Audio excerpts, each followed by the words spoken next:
Toad the brake van was feeling sad. Everywhere he looked, he could see engines and coaches moving steadily forwards. They all looked confident and cheerful. One day, he decided to talk to Oliver, the Great Western Engine. Gordon said. Toad felt sadder still. Oliver wanted to help.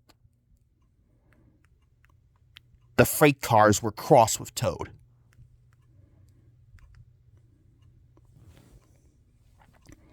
The freight cars decided to carry out their plan when they reached Gordon's hill. When they were nearly at the top, they played their tricks.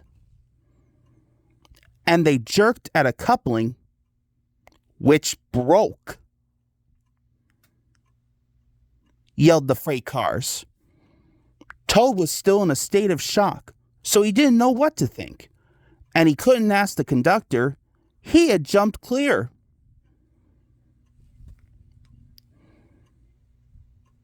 Screamed the freight cars. Suddenly, Toad found it fun, but the fun was soon over. A crossing lay ahead and the gates were closed. Toad couldn't stop. Worse still, Toad now realized he was on the wrong track. There ahead was Gordon. The signalman changed the points just in time.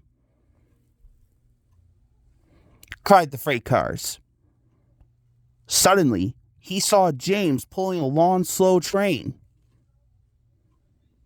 A quick-thinking shunter did, just in time.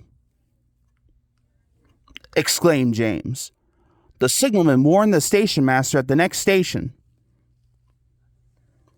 Called Toad again. Toad saw some buffers, but the points to the buffers weren't set.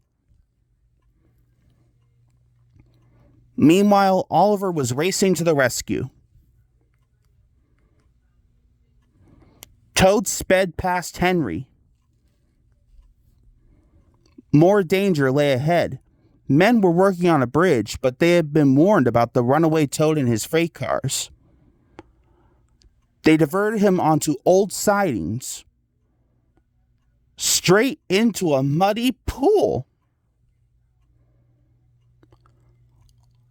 Oliver arrived, and when he saw Toad, he could only smile. That night, Toad spoke to Oliver. Decided Toad,